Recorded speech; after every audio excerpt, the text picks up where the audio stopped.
Hello guys, Tops here. Today I have something special for you. We finished our militia run just today and I kind of wanted to show you how I built my militia. And the thing about militia is you can take up to 60 men in battle and have up to 25 in your roster. That's where I played around it. And I went for the drill sergeant pretty early in the game because you just need the additional experience gain from the drill sergeant, right? Because you have 16 brothers and 80% of the experience that you make is getting shared over all your brothers. So the individual brothers, they don't level up fast if you don't take the drill sergeant. So I went with the drill sergeant, of course, scavenger, scout, lookout, and the bounty hunter. Didn't have too many champions this run, sadly. Yeah, and here are my bros.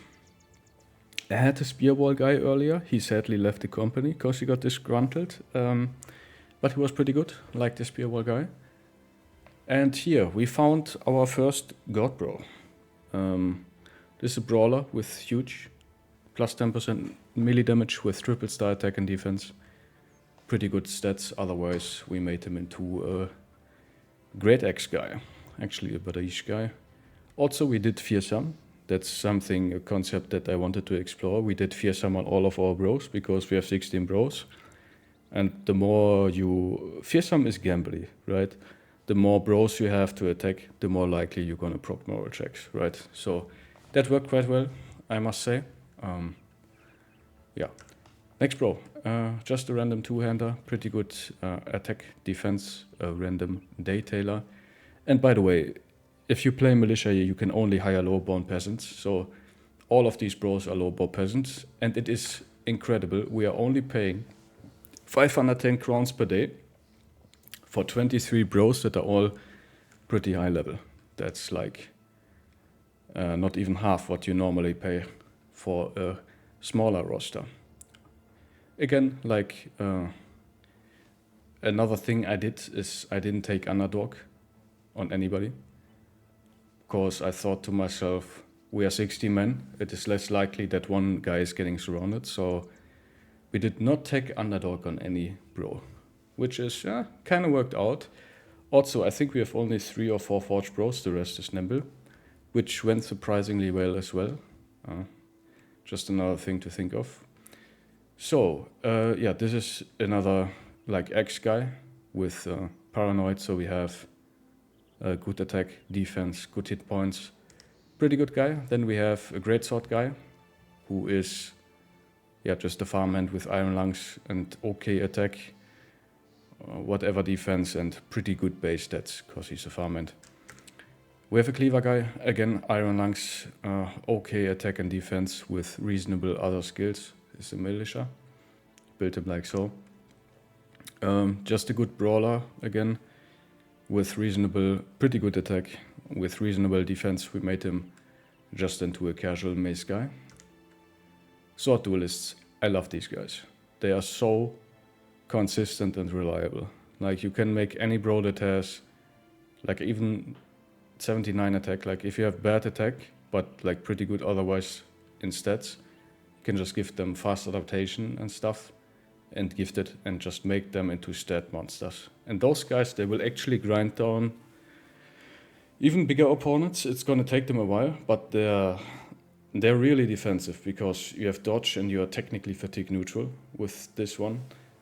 This guy doesn't even have sword mastery, but yeah. It's what I really like about this build is very flexible, and you have so many flex perk. So you can make basically any bro into a sword duelist and he will perform okay. Really like this build. I think we had 3 of them this one. Yeah, that guy, sword duelist as well, with high hit points. This guy has sword mastery, combination with dodge. We're basically fatigue neutral with dodge, so we always have decent dodge values. This guy, another sword duelist without mastery, but therefore fast adaptation. It's just a grave digger who is bright. Again, decent stats. Just a nimble guy. Yeah, I like him. And then I have a bunch of guys that have like okay attack, but nothing else going for them. So I made them just into nimble polearm guys. Again, like polearms, if you have low quality bros, because of the additional hit chance, they're like fairly reliable. So, and it is okay damage. That's also something I did. I played a lot with polearms, crossbows, sword duelists. We actually had 2 spear duelist, spear wall guys, and not too many big two-handers, as you guys can see. Worked quite well. That guy is an insane mace guy, flayed guy, because he has brute with reasonable attack and great defense. Like, this guy was a monster, slaying things left and right. This guy is even better. Look at this, guys. It's a beggar. Look at him. A beggar who is dexterous and brute, 92 attack, 35 defense. Like, beggar are one of the worst backgrounds in the game, and we made them work. Made them into a really good late game bro. Again, absolute killer machine, this guy. And then, yeah, just a random miner with like high hit points. Again, nimble polearm rotation guy. Another one of those, a minstrel. Yeah, this is one of the pretty early boys. Yeah, just a random dexterous minstrel that we made into polearm guy. Bannerman, we found him pretty early. I think almost at the beginning of the campaign. Made him right away into a bannerman with fearsome, of course. Because we did the fearsome run. Yeah, just an okay polearm just a butcher, that I decided to make into Battleforge because we had so much Battleforge armor and stuff. Sold already a bunch of shit. But like not the bros to field it actually. And then we have a cleaver duelist. This guy is in Iron Lungs Dale Taylor, one of my favorite backgrounds. They are super cheap and most of the time they tend to be decent. If they roll well, right? Yeah, really good defense, good attack with Iron Lungs. Bad trade, but whatever. Reasonable base stats. Pretty good bro. Level 8 sadly. This guy, okay, sword duelist, the one guy. This guy is an axe duelist. This guy is also pretty gnarly. It's a farmhand with decent attack, good defense, high fatigue, and yeah, have an axe with negative fatigue build-up, more armor effectiveness. Really good those guys with headhunter, like axe duelists. Pretty nasty. Good thing about them, if you find like negative fatigue build-up weapon in combination with like a farmhand who has high fatigue, you can skip recover, especially if you go for nimble. And then, yeah, just a random swordlands bro. Like good attack, a shepherd, 3-star attack, nothing else going for him. Another one of those, random polearm guy. Yeah, then we have a pure thrower here, which is a tough miner with like good range skill and a good fatigue with good hit points. Was a beast early on, kind of mid game early on. Crossbow polearm did well, just a random vagabond with good base stats. Without killing frenzy, I think I fucked up his item, his build. Another sword duelist. A crossbow polearm hybrid, no, a crossbow thrower hybrid, which did quite well as well.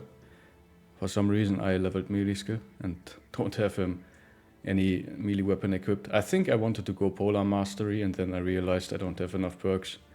Yeah, a little bit of a fucked up build, but again, hybrid that did reasonably well. Has a lot of kills, I think. Yeah. So right in kills. Again, the crossbows did pretty well with them because crossbows, even with low range skill, do a lot of damage. They're fairly reliable. We had an archer, he sadly died in a hexen fight. Poor guy. But he was cool as well.